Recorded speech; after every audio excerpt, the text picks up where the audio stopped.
Hello, j'espère que vous allez bien. Aujourd'hui je suis trop contente de vous faire cette vidéo puisque je vais vous parler d'un livre qui est littéralement, et c'est sûr, un de mes coups de cœur de 2025. J'ai trop hâte de vous en parler. Alors la vidéo elle va être construite en 3 temps. Le premier temps c'est que je vais vous présenter non seulement ce livre là mais surtout vous faire un petit book haul puisque ce bouquin je l'ai payé avec d'autres livres très peu chers en occasion et je me suis dit que ça pouvait être trop cool de vous faire un petit groupé de tous ces livres là. Ensuite je vais vous parler du bouquin en lui-même sans spoil, donc j'insiste là-dessus, je vais juste vous donner mes impressions, ce que j'ai pensé de la plume, vous expliquer aussi vous parler du résumé, etc., du livre en lui-même, dans l'optique que vous ne l'ayez pas lu et que vous ne souhaitez pas être spoilé. Voilà. Et ensuite, la seconde partie, donc à partir de ce moment-là, ce sera prévenu, mais je vais vous parler du livre avec des spoilers, puisque je l'ai terminé hier soir, que tout est encore frais, et que j'ai besoin de parler de ce livre vraiment concrètement avec les gens qui l'ont déjà lu ou alors qui ne voient pas d'inconvénient à être spoilés.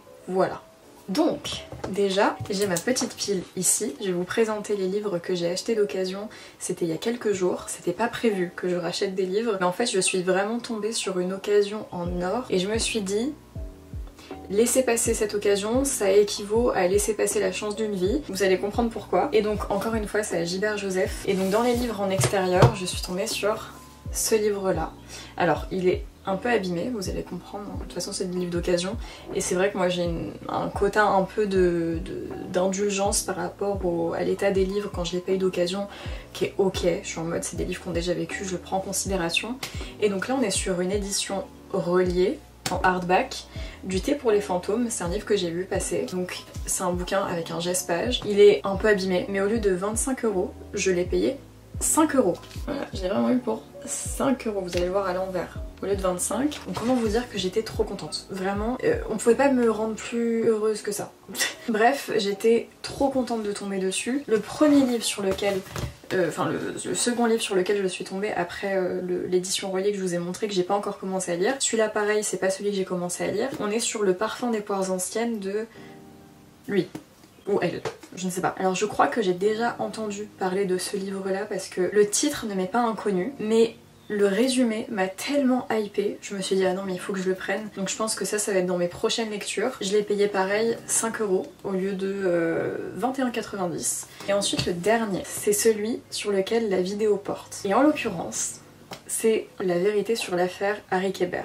Comment vous dire ? Déjà je suis tombée dessus, vous voyez le pavax que c'est, mais en l'occurrence c'est un livre qui coûte 22 €, je l'ai eu pour 3 €. Au départ j'étais pas décidée à le prendre parce que le résumé que je vous mets là, on va mieux en parler dans la première partie, il y avait un petit truc où j'étais en mode ça passe ou ça casse. Selon comment les sujets vont être abordés, ça passe ou ça casse, et comme je connaissais que de nom cet auteur et que du coup je n'avais encore jamais lu de livre venant de lui, je me disais je sais pas comment il va réussir à aborder ce sujet justement d'un amour par rapport à une fille de 15 ans et à un homme de 32, donc j'étais un peu réticente. Ça a été un coup de cœur sans nom, vraiment. J'ai découvert un auteur que j'apprécie grandement, que ce soit par sa plume, pour la façon qu'il a d'écrire, la réflexion, faut que j'arrive à trouver les bons mots, mais vraiment ce bouquin là, et on va passer à la première partie de la vidéo donc je vais vous en parler sans spoiler, pas d'inquiétude. Alors pour ce bouquin, déjà on est sur un bouquin qui fait quasiment 700 pages. Je le trouve huge, on est sur un bouquin qui est quand même conséquent. Je l'ai pas lu d'une traite, mais c'était un choix. Comment vous dire que c'est ce que j'expliquais à mon copain. Je n'avais même pas envie de terminer ce livre tellement je passais un excellent moment et j'étais en mode mais là en fait ça me frustrait limite d'avancer. Déjà je vais vous faire un peu le résumé de l'histoire sans spoiler évidemment. Donc pour vous la faire courte par rapport au résumé, on suit un écrivain à ce moment-là qui est un écrivain de renom qui a sorti son premier livre qui a été un succès international. C'est Marcus qui est un jeune écrivain et en l'occurrence il estime avoir été formé et a pu devenir écrivain grâce à l'aide d'un de ses professeurs d'université, Harry Kéber. Avec toute cette hype, il perd un peu le contact avec son ancien professeur, ils étaient devenus relativement proches même au-delà des cours. Il y avait vraiment une profonde amitié qui s'était liée entre eux. Sauf qu'un jour, Marcus attrape ce qu'on appelle, enfin du moins ce qu'ils appellent la maladie de la page blanche. Donc il est incapable d'écrire quoi que ce soit alors que son éditeur est en mode il me faut un deuxième bouquin. Bref, il arrive plus à écrire. Donc ce qu'il fait après un moment à ne plus avoir de contact avec son ancien professeur Harry Kéber, il va le recontacter en disant ok help me, je peux plus rien rien faire, j'ai plus d'inspi, je sais pas ce qui se passe. Harry Kéber va lui dire ok, bah tu vas revenir chez moi, comme il faisait pendant ses années d'université, ce qui l'a inspiré à écrire son premier livre. Harry Kéber qui est lui-même un écrivain, pour se ressourcer, pour retrouver l'inspiration, bref, ils reprennent contact. À partir de ce moment-là, et c'est pas un spoil, au contraire, c'est ce sur quoi porte le résumé comme je vous l'ai montré tout à l'heure, on apprend que Harry Kéber, donc cet homme qui là à ce moment-là a la soixantaine, quand il avait 32 ans, a entretenu une relation avec une adolescente de 15. Voilà, c'est aussi ce pourquoi j'étais un peu réticente à l'idée de lire ce livre, c'est que je me disais que selon comment ça allait être abordé, soit j'allais détester, soit j'allais adorer. Parce qu'évidemment, c'est pas des relations que je cautionne. Donc cette adolescente de 15 ans a été retrouvée, enterrée dans le jardin d'Harry Kéber. C'est une adolescente qui a disparu après la relation qu'elle a eue avec Harry Kéber 20 ans plus tôt. Si je dis pas de bêtises. Non, 33 ans plus tôt, c'est ça, c'est 33 ans plus tôt. Quand les policiers retrouvent son cadavre, évidemment, ils inculpent directement Harry Kéber. Sauf que Marcus, qui est son ancien élève, va être persuadé du fait qu'il n'est pas coupable, alors que tout l'incrimine. Et donc de là, on va suivre littéralement l'aventure de Marcus, qui va essayer, à travers tout le village où tout s'est passé, de remonter 33 ans en arrière, d'essayer de comprendre comment cette adolescente a pu disparaître, d'essayer de comprendre en quoi consistait leur relation, quel a été le lien de cette adolescente avec les habitants de la ville où elle a disparu, donc Aurora. En bref, c'est un livre qui est extrêmement riche, et ça vraiment j'insiste là-dessus. Déjà la façon de rédiger, on est sur un bouquin qui est très très riche, puisque comme je vous l'ai expliqué, il y a les oiseaux. Comme je vous l'ai expliqué, on est sur vraiment un bouquin où on a deux personnes utilisées. On a vraiment la première personne donc de Marcus qui dit je, mais on a aussi la troisième personne avec un point de vue extérieur, donc un narrateur externe qui va vraiment nous raconter un peu toutes les péripéties d'un point de vue extérieur. Et déjà ça c'est hyper bien fait parce que la transition est tellement fluide qu'à des moments on se rend pas du tout compte. En fait on est tellement plongé dans, j'ai envie de dire un film, tellement pour moi ça n'a pas été un livre, ça a été un film, que la transition est totalement digeste et agréable à lire. Il revient vraiment sur une affaire qui date d'il y a 33 ans. Donc il y a vraiment cet aspect de passé, présent, point de vue différent qui dit comme ça fait peur. On se dit mon dieu, faut vraiment gérer pour pas qu'on se perde parce qu'il y a vraiment des flashbacks, que ce soit de sa relation professeur-élève avec Harry Kéber il y a 20 ans, que ce soit la relation d'Harry Kéber avec la petite Nola de 15 ans d'il y a 33 ans, que ce soit le présent, bref, il y a vraiment beaucoup de parallèles et c'est vrai qu'au début j'avais peur de pas réussir à suivre, c'est hyper simple à suivre. En fait c'est tellement bien écrit qu'on se retrouve vraiment transporté dans le temps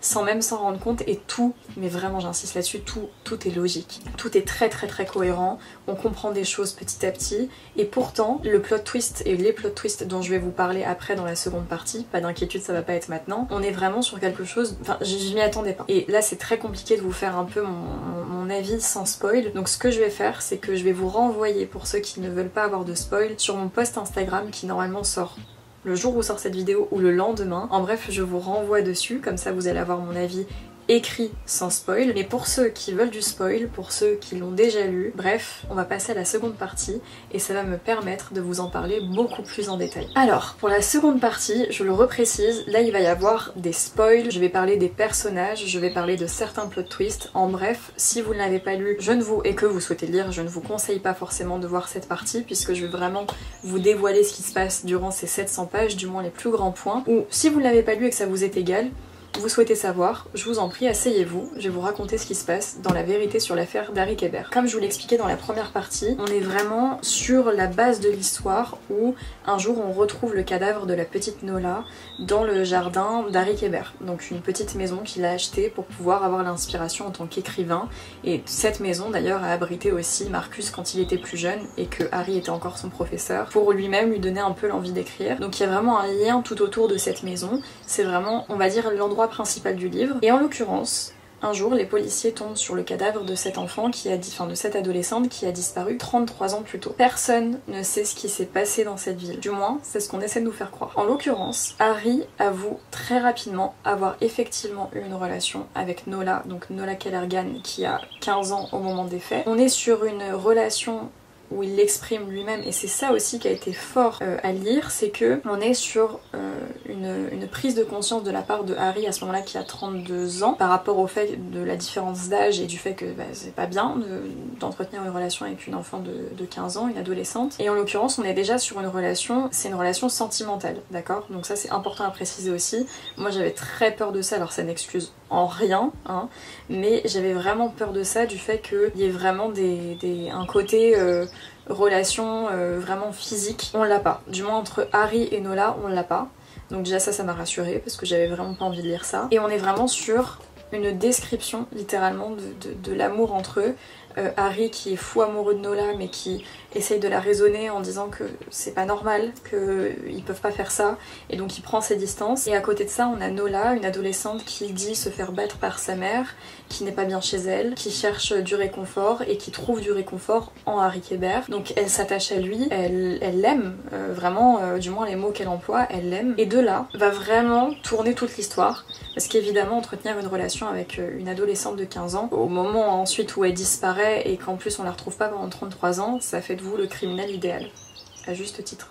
On va très vite se rendre compte, enfin très vite, tout est relatif, il y a 700 pages, mais on va très vite se rendre compte que toutes les personnes de la ville d'Aurora, donc cette ville où elle a disparu, ont littéralement leur rôle à jouer dans la disparition de la petite Nola Kellergan. Déjà, point à poser, mais ça c'est quelque chose qu'on apprend surtout sur la fin, Nola Kellergan c'est une adolescente qui a des troubles psychologiques, psychiatriques même, des troubles psychiatriques, en l'occurrence de la schizophrénie. Donc quand elle va raconter à tout le monde qu'elle se faisait battre par sa mère, quand elle va dire aux gens qu'elle est pas bien chez elle, qu'elle arrive avec des blessures et que Harry va vouloir l'aider en la sortant d'ici parce qu'ils ont décidé de s'enfuir à la base tous les deux en disant ok, en tant qu'adulte de 32 ans je peux pas laisser faire ça, mais en même temps je peux pas partir avec une gamine de 15. Il y a tout un espèce de paradoxe et une espèce de contradiction dans son cerveau d'homme de 32 ans qui fait qu'il ne sait pas comment agir. On va vraiment se retrouver un jour à apprendre que la mère de Nola est décédée, donc elle ne peut pas la battre, mais que Nola est schizophrène, Nola a tué sa mère, et Nola a tellement de traumatismes et de troubles psychiatriques qu'elle s'inflige elle-même les violences. Nola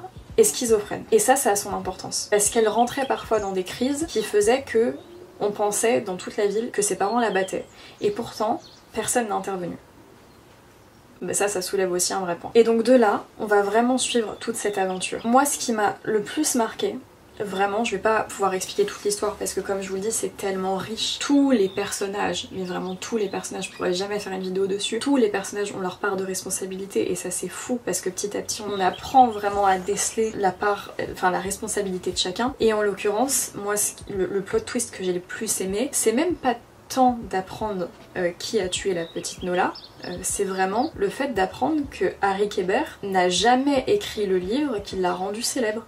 Parce que oui, je vous l'ai dit au début, Harry Kéber, donc le professeur, a écrit un livre, Les Origines du Mal, qui a été rendu extrêmement célèbre, et ce livre-là repose littéralement sur un échange épistolaire entre lui et Nola, soi-disant, à cette période. Ok, mais personne ne savait que c'était des lettres destinées à une adolescente de 15 ans. Donc le jour où ça s'apprend, tout le monde pète un câble, à juste titre. Mais là où moi j'ai halluciné, c'est qu'on apprend qu'il n'a jamais écrit ce livre. En fait, c'est Caleb Luther, un assistant, je vais pas rentrer dans tous les détails, vraiment ça c'est pour ceux qui l'ont lu, vous allez comprendre, sinon je peux pas tout vous expliquer. C'est en gros un autre homme qui a écrit ce livre-là, qui était tombé lui-même éperdument amoureux de Nola, et cet homme-là, littéralement, s'est fait abattre par le même meurtrier que Nola, parce qu'il a essayé de la sauver. Et en fait, on se rend compte que Harry Kéber a volé le manuscrit de cet homme qui est décédé pour le faire passer pour le sien. Tout un truc, je sais pas comment vous expliquer, mais vraiment jusqu'à la dernière page, et peut-être que là c'était fouillé mes explications, mais c'est trop compliqué. Le livre est tellement complexe que tout vous résumer en une vidéo, pour moi c'est impossible. C'est impossible, il faudrait peut-être 1h30, 2 heures pour pouvoir vraiment tout vous expliquer. Mais c'est là que vraiment j'avais envie de vous en parler quand même pour ceux qui l'ont lu et je trouve ça important, mais les plot twists sont fous de voir que c'est Travis Down qui a tué la petite alors que on s'y attend pas, c'est le mec le plus gentil, tout est fou et je pourrais pas tout vous expliquer. Donc pour ceux qui l'ont lu, parce que je pense que c'est ceux qui l'ont lu qui sont restés là, n'hésitez pas à me dire vous le plot twist qui vous a le plus choqué, parce que j'estime qu'il y en a plusieurs dans ce livre là, et qu'on en discute, sachant que si jamais vous le faites, n'hésitez pas à mettre un petit commentaire avec écrit spoiler, sauter des lignes et ensuite le mettre, pour que les gens qui ne souhaitent pas tomber dessus n'aient pas le commentaire direct et il faut appuyer sur voir plus pour le voir. La partie avec spoiler est terminée J'espère que cette vidéo vous aura plu, j'espère que j'aurai réussi à vous donner envie de lire ce livre. Je ne sais pas si cette vidéo sera assez structurée, je vais voir au montage, j'ai l'impression d'avoir fait un foutoir sans nom, mais je suis encore tellement sous le choc de ce livre-là que j'ai terminé hier soir, que je pense que je vais pas réussir à la structurer plus. Et en même temps c'est ça ma chaîne YouTube, c'est aussi de la spontanéité. En bref, je viens de vous présenter l'un de mes coups de cœur de cette année et j'ai pas besoin de terminer l'année pour savoir qu'il va rester dans les premières places. C'était La vérité sur l'affaire Harry Kéber de Joël Dicker et moi je vous dis à bientôt pour une prochaine vidéo.